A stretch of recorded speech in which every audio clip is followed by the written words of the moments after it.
warahmatullahi wabarakatuh.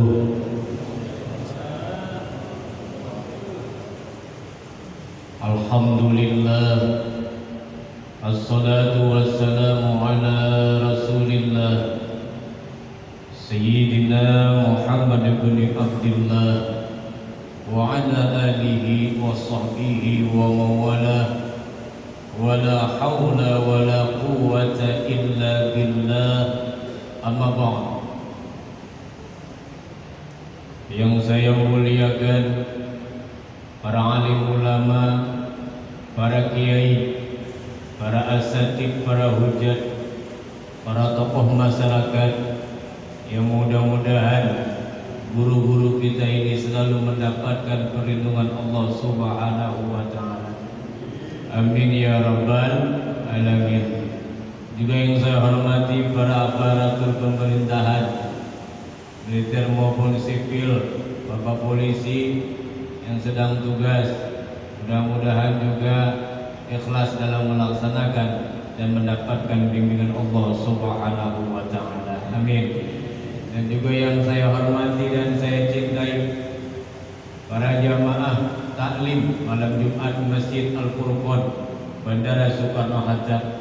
Mudah-mudahan pada malam ini Allah Subhanahu wa ta'ala melimpahkan rahmatnya, amin, melimpahkan maghfirahnya, amin, sehingga kita dalam kehidupan ini selalu mendapatkan bimbingannya di dalam taat dan ibadah kepadanya, amin ya rabbal alamin.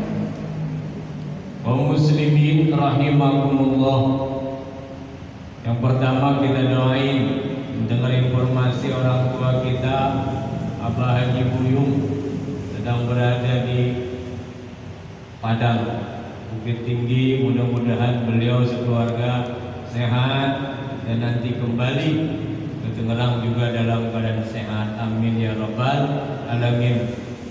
Info yang kedua, ini malam ketiga sebenarnya Pak, ada acara di Pasar Kemis Cilongok. Telepon oleh Ustaz Edi, Pak Kiai bisa nggak ngisi di bandara? Saya jawab setengah ragu karena sudah ada janjian malam ini ketiga takhir daripada Al-Mukarram Abuya Kiai Haji Uci Turtusi selaku guru kita. Beliau kemarin 3 hari yang lalu meninggal dunia pada subuh. Dan alhamdulillah info yang kami terima baik dari keluarga maupun dari ikhwan fillah, alumni santri beliau, sebelum dikatakan menghembuskan nafas terakhir, begitu harum suasana tatkala itu dan terdengar kalimat Allah, Masya Allah, dan itu disaksikan oleh daripada adik beliau Kiai Haji. Mudah-mudahan kita semua istiqomah melewati daripada mengikuti perjalanan dakwah beliau sehingga kita juga nanti termasuk jamaah beliau, amin ya rabbal alamin. Kesaksian secara pribadi dekat singgah dengan Abuya, tetapi kalau ziarah alhamdulillah gratis terus. Terakhir kemarin ziarah hampir 1 minggu gratis dan alhamdulillah mendapatkan doa dari beliau agar istiqomah di dalam melaksanakan daripada dakwah dan sekaligus mengajarkan ilmu agama. Maka yang hadir di sini mudah-mudahan kita semua, wabil khusus yang menjadikan syiar dalam agama ini, selalu mendapatkan pertolongan Allah Subhanahu wa ta'ala. Maka seikhlasnya kita membacakan Fatihah kepada beliau agar pertama beliau mendapatkan jazaa rahmat dari Allah Subhanahu wa ta'ala, keduanya kita dibukakan dalam mengikuti dakwah beliau. Ala hadiniyah wa ala kulli salihah wa ila hadratin Nabi Mustafa Sayyidina Muhammadin Rasulullah sallallahu alaihi wasallam. Sallallahu alaihi wa sallam. Allahumma qiblahu warhamhu wa'afihi wa'afihi waj'alil jannata masrahu bi syafaati Rasulillah sallallahu alaihi wasallam. Lahul Fatihah. Bismillahirrahmanirrahim. Alhamdulillahi rabbil alamin. Ar-Rahmanir Rahim. Maliki yaumiddin. Iyyaka na'budu wa iyyaka nasta'in. Ihdinas siratal mustaqim. Siratal ladzina an'amta 'alaihim ghairil maghdubi 'alaihim waladdallin. Amin. Hadirin kaum muslimin rahimakumullah. Berbicara tatkala kita menghadapi sebentar datang bulan suci Ramadan, sudah menjadikan maklum para kiai, para asatidz, para ulama di setiap masjid, di setiap musola, majelis taklim pasti nggak lepas menceritakan Ramadan. Kenapa? Karena kita hendak masuk bulan Ramadan. Ada kiai yang menjelaskan tentang bagaimana hebatnya fadilah Ramadan. Banyak.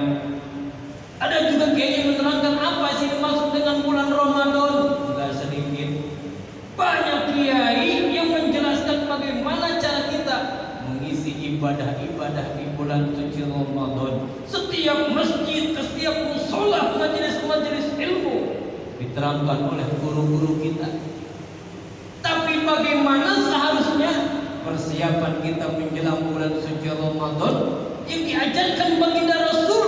Poin pertama tidak lain dan tidak bukan, dicontohkan oleh nenek moyang kita, Nabi Allah Adam alaihi salam.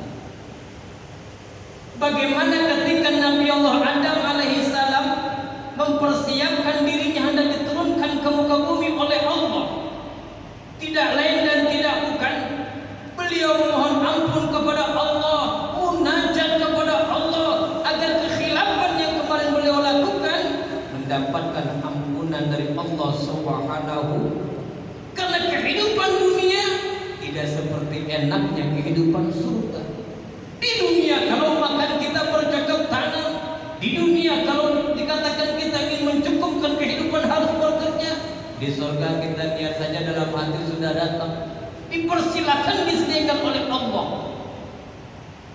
Ya Adam uskun anta wa zawjukal jannah wa kullu minha ragadan haitsu siktuma wa la taqraba hadhihi syajarah fatakuna minal zalimin. Adam, antum diam di ini surga. Kamu dengan istrimu diam di ini surga, dan kamu boleh makan apa yang kamu suka, bahkan makanannya ragadan, renyah gurih. Tetapi ingat Adam, wala taqraba hadhihi syajarah fatakuna minadh dhalimin. Dan ini yang namanya pohon jangan sekali-sekali kamu berani dekatin. Kenapa? Kalau kamu berani dekatin, apalagi menyentuh, apalagi makan, fatakuna minadh dhalimin, kamu termasuk orang yang menzalim Adam. Fa'azalamu syaitan, kemudian setan menipu daya Nabi Allah Adam alaihi salam sehingga terjadilah Nabi Adam dan Bunda Siti Hawa memakan daripada buah khuldi tersebut. Sehingga kulnah bitu minha, Allah mengusir daripada Nabi Adam, dipindahkan ke muka bumi. Apa maksudnya persiapan di bumi tidak daripada seenak di surga? Dikala kita menempuh ibadah sebelum masuk bulan Ramadan, persiapan yang lebih afdol bukan bagaimana kita mempersiapkan baju baru, bukan bagaimana kita memperbanyak stok makanan, tapi bagaimana Ramadan mau menerima kita. Bagaimana Allah mau memberikan kesempatan rahmatnya agar kita mampu mengisi bulan Ramadan, dan Ramadan mau menerima kita untuk bisa kita beribadah di dalamnya. Maka tidak lain dan tidak bukan ketika Nabi Allah Adam alaihissalam memohon ampunan kepada Allah, persiapan berusaha tempur ibadah di bumi itu merupakan simbol bagaimana persiapan kita untuk mengisi bulan Ramadan. Maka doanya kan sudah tenar dalam Al-Quran, Rabbana dzalamna anfusana wa illam taghfir lana wa tarhamna lanakunanna minal khasirin. Begitulah juga yang diajarkan Allah kepada Nabi Allah Yunus ketika Nabi Allah Yunus di lockdown di dalam perut ikan. Apa yang diucapkan, yang dimohonkan, yang ditujukan kepada Allah Subhanahu wa taala tidak lain dan tidak bukan la ilaha illa anta subhanaka inni kuntu minadh dhalimin. Yang kemudian dikeluarkanlah Nabi Yunus dari ikan. Kenapa? Mohon ampun kepada Allah. Kehidupan yang akan datang akan lebih sulit. Begitu pula kalau kita ingin mempersiapkan Ramadan yang lebih hebat, kita bisa mampu puasa 1 bulan, malamnya kita bisa sholat tarawih, kalau perlu kita beberapa kali khatam Al-Quran, hebat, silakan. Tapi itu kan bukan nggak mudah. Kadang-kadang kita terawih aja pilih-pilih imam, Pak. Jujur aja, Pak. Kadang-kadang kita terawih pilih-pilih imam. Ini kira-kira nih imam masjid ini siapa nih? Begitu tempuh, Ori kelamaan katanya. Ori kelamaan. Tampil juga. Kenapa? Gak suka ibadah, Pak. Jadi ngedengar beda kurang udah merenyem aja. Beda dengan orang yang menikmati ibadah. Semakin enak didengar suaranya. Tadi kayak kori-kori kita, Masya Allah, nikmat ibadah. Dipilih ya tuan imam, pengennya imamnya gak pakai rem, bus, jumpalin. Kalau dengan imam yang enak, yang bismillahnya api, patenya api, udah mundur duluan dah. Wah, ini bulan aja jam 9 dah ini mah. Masuk lagi ganti imam yang lebih cakep, wah jam 12 nih, wah pada kering nih sayur nih. Pilih imam terkadang kita sholat. Bagaimana kita bisa menikmati ibadah di bulan Ramadan? Kalau persiapan kita menyambut bulan Ramadan gak terima kita. Kenapa? Mungkin kita kotor, mungkin kita banyak dosa, sehingga di dalam mengisi bulan Ramadan banyak kekenjilan, banyak hal-hal yang menyebabkan kita terlewat daripada fadilah bulan Ramadan. Maka poin pertama daripada berbagai macam persiapan bulan Ramadan, ialah mensucikan diri. Kenapa? Karena kita hendak memasuki bulan yang maha suci. Maka yang pertama, yuk kita banyak tobat kepada Allah Subhanahu wa ta'ala. Sucikan diri, bertobat, mohon ampun kepada Allah agar Allah berkenan memasukkan kita ke dalam bulan yang suci dan kita menyembah kepada Zat yang maha suci. Salat di salat minimal 3 kali astagfirullah. Pakai al-azim Ustaz boleh. Astagfirullahaladzim. Minimal paling pendek 3 kali. Panjangan Ustaz silakan. Astagfirullahaladzim. Alladzi la ilaha illa huwal hayyul qayyum wa atubu ilaihi. Tambahin Ustaz boleh. Dan itu istighfar. Astaghfirullahaladzim alladzi la ilaha illa huwal hayyul qayyum wa atubu ilaihi. Itu sepakat ulama, istighfar pelebur dosa besar, Pak. Pelebur dosa besar. Bahkan Al-Imam Nawawi beliau menganjurkan dawam astaghfirullah wa atubu ilaihi. Imam Nawawi ulama besar. Astaghfirullah wa atubu ilaihi. Astaghfirullah, diampuni dosa kecil, diampuni dosa kecil. Astagfirullah. Tapi ketika kita mohon ampun kepada Allah, mohon diampun dosa-dosa besar, kalimatnya wa atubu ilaihi. Kata Nabi, fa inni, aku ini atubu fil yaumi ilaihi bi atar marrah. Aku setiap hari tidak lebih tidak kurang beristighfar kepada Allah, kata baginda Rasul 100 kali. Ada kaul 70 kali, silakan. Yang minimal kita pada sholat 3 kali. Istighfar pendek kalau biasanya astagfirullahaladzim alladzi la ilaha illa huwal hayyul qayyum wa atubu ilaihi. Yang kemudian astagfirullahaladzim alladzi la ilaha illa huwal hayyul qayyum wa atubu ilaihi min jami'il ma'asi wadh-dhunub. Yang kemudian astagfirullahaladzim li wa li walidayya wa li ashabil wajibati alayya wa li masyayikhina wa li ikhwanina wa akhatina wa li jami'il mu'minina wal mu'minat wal muslimina wal muslimat ahya'i minhum wal amwat. Itu pada sholat. Kenapa? Karena kita nggak tahu setelah zuhur menjelang asar kita berbuat apa. Kita nggak terkontrol dalam lisan, tangan kita kadang berbuat yang tidak direstui Allah. Sehingga setiap pada sholat kita mengusahakan istighfar kepada Allah Subhanahu wa ta'ala. Taubatan nasuha, bukan hanya perintah baginda Rasul, ini juga perintah Allah Subhanahu wa ta'ala. Tubu ilallah, bertobatlah kalian kepada Allah jami'an, semua la'allakum tuflihun, supaya kalian beruntung. Salah satunya fadilah beruntung bisa mengisi bulan Ramadan dengan ibadah. Alhamdulillah.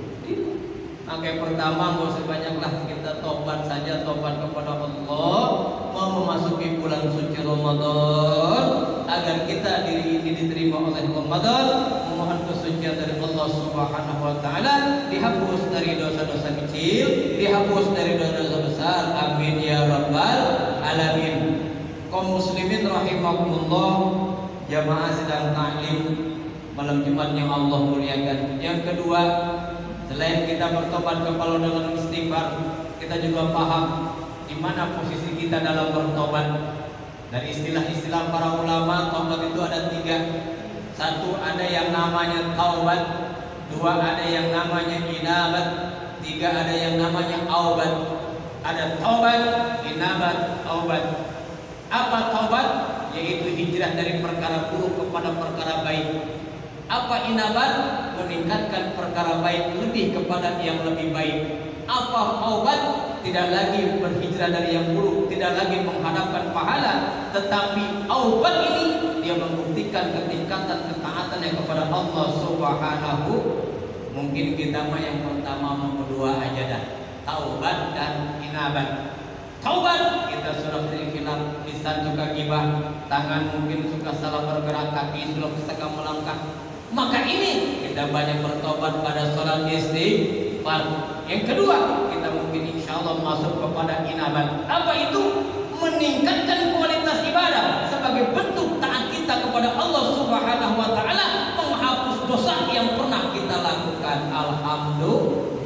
Tetapi kalau sudah tingkatan taubat, yaitu para alim ulama yang bukan lagi mengharapkan daripada selain Allah, maka hanya ketaatan bagi mereka, mengharapkan daripada ridho Allah Subhanahu wa taala, maka tingkatan yang paling sahih, taubatan nasuha, benar-benar tingkatan yang diharapkan Allah Subhanahu wa taala.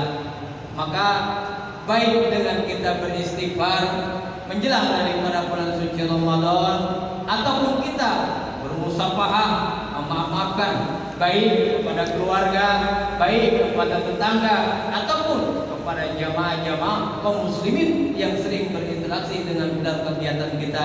Di majelis taklim kita bergaul, di masjid kita bergaul, di masyarakat kita bergaul. Boleh jadi kalau tobat kita kepada Allah tembus dan diterima, tapi belum jadi hakul adami, menjadi ketergantungan dosa kita kepada sesama manusia.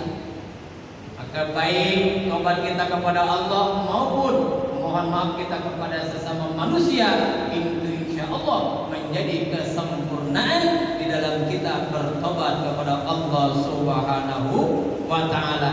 Itulah saja, mudah-mudahan sedikit daripada hikmah ini kita menjelang bulan suci Ramadan, kita mengukur diri mohon ampun kepada Allah, baik kekhilafan lisan, kekhilafan perbuatan, baik kepada Allah pada sesama hamba Allah, agar semuanya dimaafkan oleh Allah Subhanahu wa taala, sehingga Allah memberikan kesempatan kita panjang umur sampai kepada bulan suci Ramadan. Alhamdulillah, amin ya rabbal alamin. Billahi taufiq wal hidayah. Wassalamualaikum